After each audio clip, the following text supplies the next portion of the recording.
ओम शांति।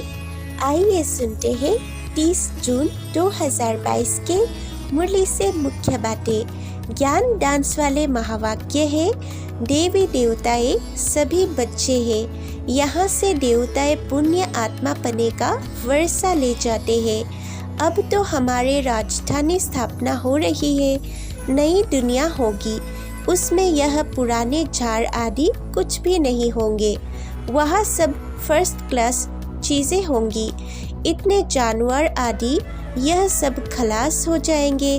वहाँ बीमारियाँ आदि कुछ भी नहीं होगी। यह सब बाद में निकलती है। सतयुग माना ही स्वर्ग। विनाशी खजाना देने से कम होता है, अविनाशी खजाना देने से बढ़ता है। लेकिन दे वही सकता है जो स्वयं भरपूर है। सतगुरु के रूप में बाबा के राय है, बाप से जो प्रतिज्ञा की है उस पर पूरा पूरा चलना है। धरत पड़िए धर्म न छोड़िए, यही है सबसे ऊंची मंजिल। प्रतिज्ञा को भूल उल्टा कर्म किया तो रजिस्टर खराब हो जाएगा। जितना ऊंच पद चाहे उतना लो, ऐसा नहीं कि बाबा जहाँ चाहे। यहाँ तो अपने ऊपर अपने ही कृपा करनी है। ज्ञान सागर तो ज्ञान और योग सिखलाने आए हैं, यही है उनकी कृपा। टीचर पढ़ाते हैं, योगी योग सिखलाते हैं, बाकी कम जास्ती सीखना तो बच्चों के ऊपर है। सत का संग एक ही है, क्योंकि सत है ही एक। सतयुग की भी स्थापना वही करते हैं जो सतयुग में ले जाने के लिए पुरुषार्थ करवाते हैं। अब 84 के चक्र को याद करो। इस चक्र को याद करना माना सारे वर्ल्ड की हिस्ट्री ज्योग्राफी को याद करना। जितना स्वदर्शन चक्र फिरता रहेगा उतना समझो वह यात्रा पर तीखा जा रहा है। तुम जानते हो कि अब कांटों की दुनिया है। तमो प्रधान मनुष्य 5 विकारों में फंसे हुए हैं। बाप कहते हैं मैंपन छोड़ दो, लेकिन छोड़ते नहीं। इतनी बेहद की राजाई मिलती है तो भी कहते हैं कि ख्याल करेंगे। क्या यह विकार इतना प्यारे लगते हैं जो कहते हो कि छोड़ने के लिए ख्याल करेंगे? अरे अभी तो प्रतिज्ञा करो तो बाबा से मदद मिलेगी। प्रतिज्ञा कर, फिर कुल कलंकित नहीं बनना। धरत पड़िए धर्म न छोड़िए, बड़ी कड़ी मंजिल है।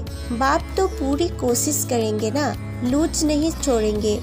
अच्छा एक बार माफ कर देंगे, अगर फिर किया तो मार पड़ेंगे। इसमें रजिस्टर खराब होता है। यह विकार तो पॉइजन है। ज्ञान है अमृत, जिससे मनुष्य देवता बनते हैं। वह तो है कुसंग। सत श्री अकाल ने सबका उद्धार किया है, परंतु उनको भूल गए हैं। भूलना भी ड्रामा में है। जैन धर्म वालों का बड़ा कड़ा संन्यास है। बाप कहते हैं कि मैं तुमको सहज राजयोग सिखाता हूँ, कोई कष्ट नहीं देता हूँ। भल एरोप्लेन में जाओ, मोटरों में घूमो फिरो, परंतु खान पान की जितना हो सके परहेज रखना है। भोजन पर दृष्टि देकर फिर खाना है, लेकिन बच्चे यह भूल जाते हैं। इसमें तो बाप को व साजन को खुशी से याद करना है। साजन, हम आपकी याद में आपके साथ भोजन खाते हैं। आपको अपना शरीर तो है नहीं, हम आपको याद कर खाएंगे और आप भासना लेते रहना। ऐसे याद करते करते आदत पड़ जाएगी और खुशी का पारा चढ़ता रहेगा। ज्ञान की धारणा भी होती जाएगी। कुछ खामी है तो धारणा भी कम होगी। उनका तीर जोर से नहीं लगेगा। बाप से योग माना, देखते हुए भी यह समझना कि यह अच्छे अच्छे महल भी मिट्टी में मिल जाएंगे। यह हमारी राजधानी में नहीं थे। बाप कहते हैं अपने को आत्मा समझो, कोई भी देहधारी को गुरु मत समझो। एक सतगुरु तारे, बाकी सब डुबोने वाले हैं। जिनकी याद सच्ची है उन्हें सर्व प्राप्तियाँ स्वतः होती है। मांगने व फरियाद करने की दरकार नहीं है। बच्चे शांति में रहो। झांझ आदि बजाना, डरिया मारना, यह सब है भक्ति की निशानियाँ। तुम साधना तो जन्म जन्मांतर से करते आए हो, परंतु सदगति तो किसी की होती नहीं। शिक्षक के रूप में बाबा के शिक्षाएं। सिख लोग कहते हैं सत श्री अकाल। सत श्री अकाल उस फादर को कहा जाता है उस सत्य का नाम है शिव। एक ही वो सत्य बाप सबसे श्रेष्ठ है। अकाल मूर्त है, उनको कभी काल खाता नहीं। मनुष्य को तो घड़ी घड़ी काल खाता है। सच का एक श्लोक भी है कि सच बोलना, सच्चाई में चलना, तब ही सचखंड में चल सकेंगे। यहाँ तो झूठ ही झूठ है। मनुष्य मात्र जो भी कसम उठाते हैं वह सब झूठ है। कहते हैं कि हम भगवान की कसम उठाकर सच कहते हैं, परंतु यह कहने से मनुष्य को डर नहीं होता। इससे तो कहे कि हम अपने बच्चों की कसम उठाते हैं तो हिचकेंगे, दुख होगा, क्योंकि बच्चों का कसम उठाए पता नहीं मर जाए। स्त्री पति का कसम कभी नहीं उठाएगी। पुरुष स्त्री का कसम जल्दी उठा लेंगे, समझेंगे कि एक स्त्री गई तो दूसरी ले लेंगे। गीता में भी है रुद्र ज्ञान यज्ञ, जिससे विनाश ज्वाला प्रज्वलित हुई है। वह भी यहाँ की ही बात है। कृष्ण के यज्ञ का नाम ही नहीं है। सतयुग त्रेता में तो कोई यज्ञ होता नहीं। यज्ञ होता ही है एक ज्ञान का, बाकी सब है मटेरियल यज्ञ। पोथी पढ़ना, पूजा करना, यह है भक्ति मार्ग। ज्ञान एक ही है जो सत्य परमात्मा देते हैं। गीता को कहा जाता है सर्वशास्त्रमय शिरोमणि, परंतु नाम बदली करने से कोई काम के नहीं रहे। गीता का भगवान मैं हूँ ना कि कृष्ण। अभी है संगम। बाप रचयिता है। जब स्वर्ग रचते हैं तब तो राधे कृष्ण व लक्ष्मी नारायण आवे। बाप आकर स्वर्ग का मालिक हमको ही बनाते हैं, जगत अम्बा और जगत पिता द्वारा। राजयोग तो भगवान के सिवाय कोई सिखला न सके। जगत अम्बा बहुत नामी ग्रामी है। कलश भी जगत अम्बा पर रखते हैं। लक्ष्मी नारायण व राधे कृष्ण तो अब है नहीं। कृष्ण के साथ तो राधे भी होने चाहिए। गीता में राधे का कुछ भी वर्णन है नहीं। भागवत में है जो राधे कृष्ण थे वह अब 84वें अंतिम जन्म में है।